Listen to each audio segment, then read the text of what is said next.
What's up? Welcome back to the channel. Bob Moss Hobbies here with another old world battle report. Today it's a 1500 point battle between high elves and dark elves. We're doing a little list composition change, so it's 500 points of characters max and then 375 individual, so it limits your characters a little bit. Normally in a 1500 point list you would be allowed to 375 point characters. You'd be allowed up to 750 points, but we're only doing up to 500, just testing a composition for a potential future local tournament. Progress on that incoming, I guess. I don't know if that's going forward or not, so we'll just get right into the lists here. So for my high elves, I have a prince on a Lothern sea cutter, which means he has a sea guard honor. He has the armor of Calidor, opal amulet, ring of fury, seed of rebirth. Just a little bit, triple save bullshit there. It's a great weapon. 326 points total there. I have a mage, level 2, on just a steed with a seed of rebirth and a talisman of protection. Pure of heart on high magic. I happen to roll. I rolled fiery convocation and something else, and I went to drain magic, and you'll see how that plays out. In core, I have 8 silver helms. Champion has ring of fury, full command. I have 14 archers sitting here. I have 5 dragon princes in special. Champion has ring of fury and charm shield. I have the banner of swirling wind and musician there in there. That's the new banner that gives you -1 to hit from shooting. I have another, just a Lothern Lothern sky cutter with an eagle eye bolt thrower. I have 2 units of 5 Sisters of Avalorn, one with the Bow of the Seafarer and one with the new Sword of Sorrow. That's the one. It's like strength 1 AP, or strength strength 5 AP -1, no ward or regen saves. I don't think I maybe hit with it once the whole game. Okay, so the Dark Elf list. So to start with the Dark Elves, they have a Dreadlord on a Manticore with the Sword of Ruin, Talisman of Protection, full plate armor. That's a sword. It doesn't allow any saves, I believe, if it wounds. So when I saw that, it was kind of scary. I really just didn't want to engage it at all. He has a level 1 Sorceress on a steed with the Black Dragon Egg, which gives him a breath weapon when he pops it. Focus familiar on dark magic. He's got 20 warriors with spears, shields, full command, 9 dark riders, repeater crossbows. They have a champion and a musician, no standard bearer, and then he's got 12 repeater crossbowmen. They have full command as well. And in special, he's got 10 executioners with the banner of Harganeth, full command on them, and 5 Cold One Knights with full command as well, with the Totem of Wrath. That's the new banner that gives you an extra AP 1 and reroll ones to hit on the charge, if I believe correctly. Yes, that's the one. So we rolled up for the scenario. We got Chance Encounter, which is the square deployment in the quarters with like an 18-inch circle in the center with a special feature in the middle, and you can do baggage trains. We chose not to do baggage trains. You can see the deployment here. I have my horses right in the front, archers in the back. Skycutter is gonna come up the left flank there and do something, I'm hoping.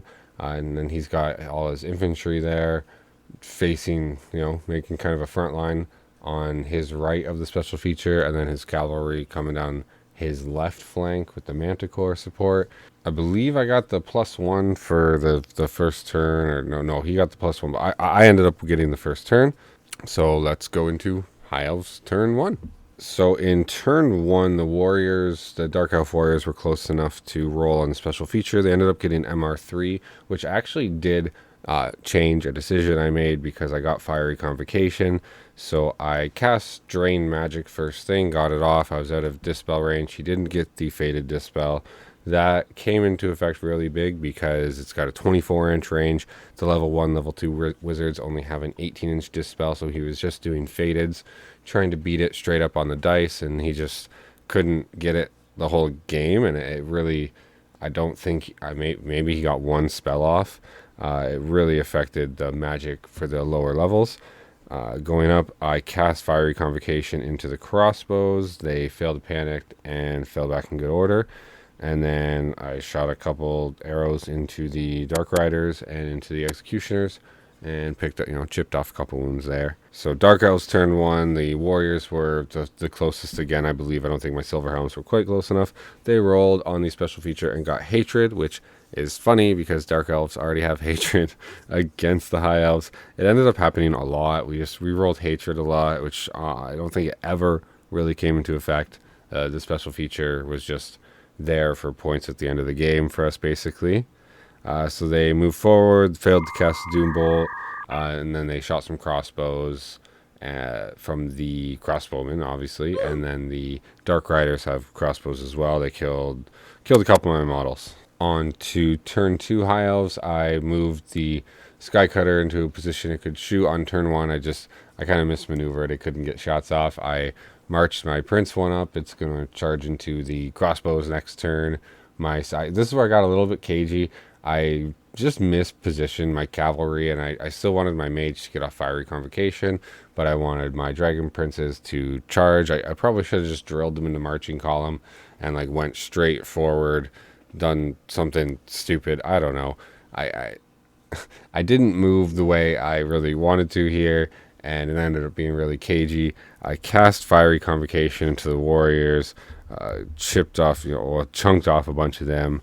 I shot a bunch of shots into them with the Sky Cutter and the archers, and they really were in a bad position, as most High Elf infantry is. I chipped off another rider, executioner, just trying to kind of hold off the cavalry charge that's coming on my right flank while taking the left flank as best I can. Into the Dark Elves, turn 2, they just moved forward on my right. They did what they could.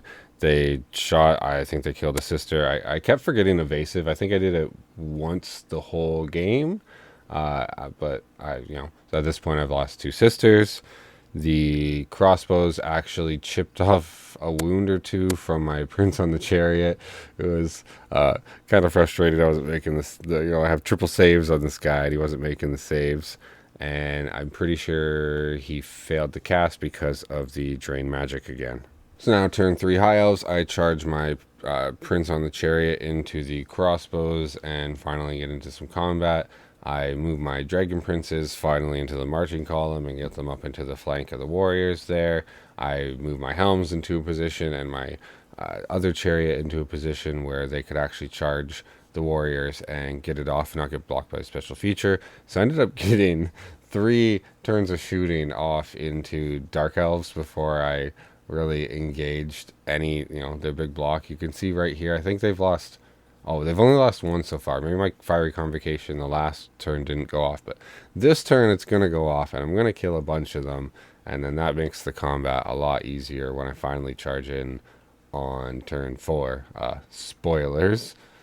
I think I chipped off another Dark Rider on the right flank.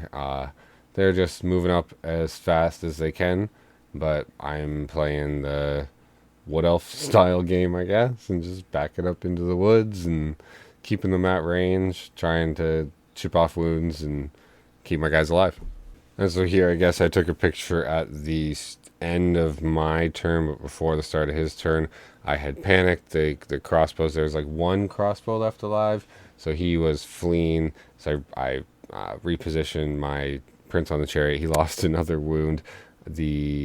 You can see the Warriors lost 2 ranks and then a guy, so there was not much left there for when they finally get charged. And yeah, into the Dark Elves turn, like I said. So the Dark Elves, they want some combat here. They come forward even more. The Manticore's finally in charge range of something. The Executioners turn around because they can see the Dragon Prince is coming.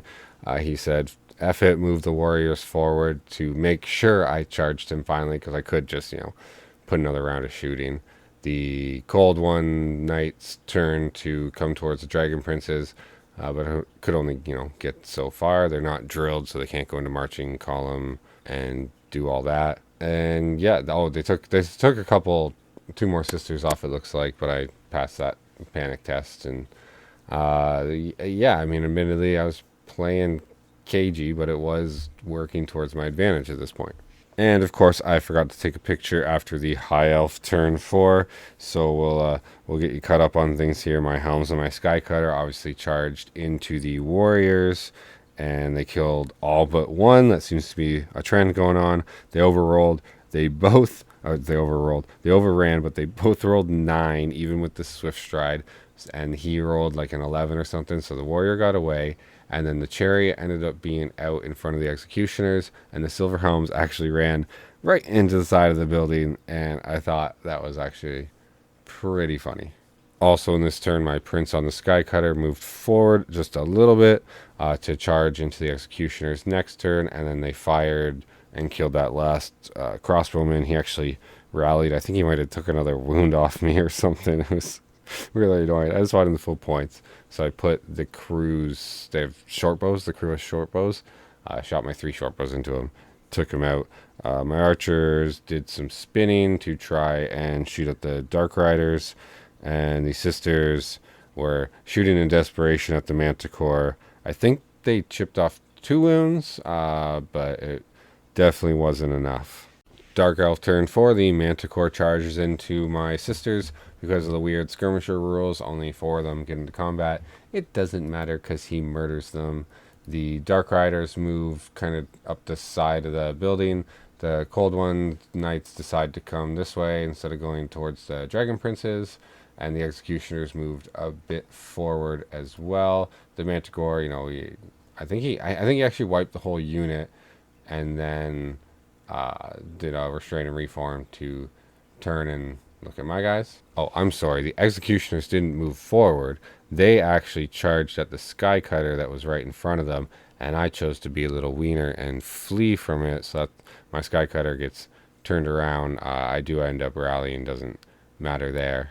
And his one warrior failed to rally as well. So of course, towards the end of the game, the pictures get a little sparse, but the turn 5 for the high elves, I double charge in the prince and the dragon princes. They drill into fighting column into the executioners, and when that combat, the remaining sister came through the woods that the manticore couldn't or would have to waste a turn coming through the woods, and then could charge on turn 6 and get that final kill. My archers ended up killing off the last of the Dark Riders, actually. And then my Silver Helms, because they were stuck against the building, they have to turn around fully. I mean, I could turn them 90 degrees, but the way kind of things were positioned in the movement phase, I couldn't have done anything. So I turned them around 180 degrees, which is half your movement, and then I just wheeled them. I passed a march test as well, so that helped.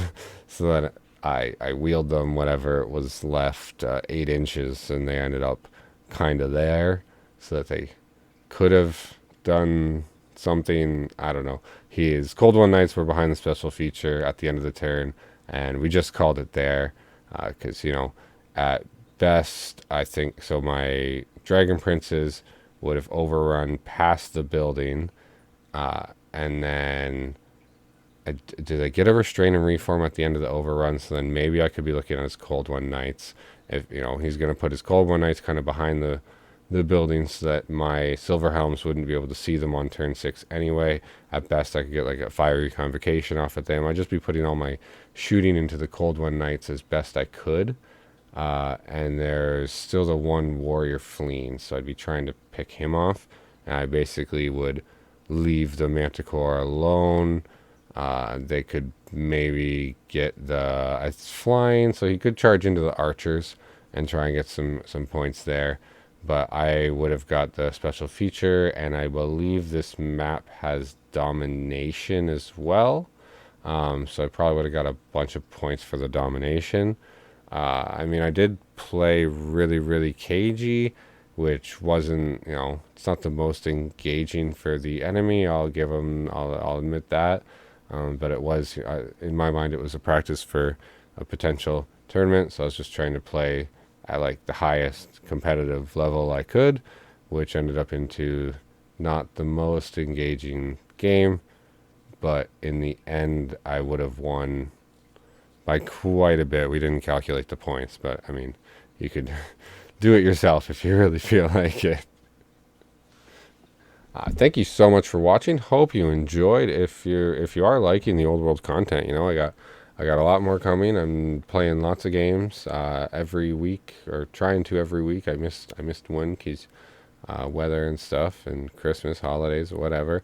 There is an upcoming tournament in January. I'm going to try to be documenting that, so I'll have my first old world tournament video that you can all come and show your friends and grow my little old world community here. I think there's a couple dozen of you that likes the content. So yeah, like, subscribe, comment, tell me what I just should do different. Tell me I need to paint my models, all that stuff. Hey, I got 15 fully painted models now, guys. Just, it takes me a while. It's because I suck. All right, until next time. Bye bye now.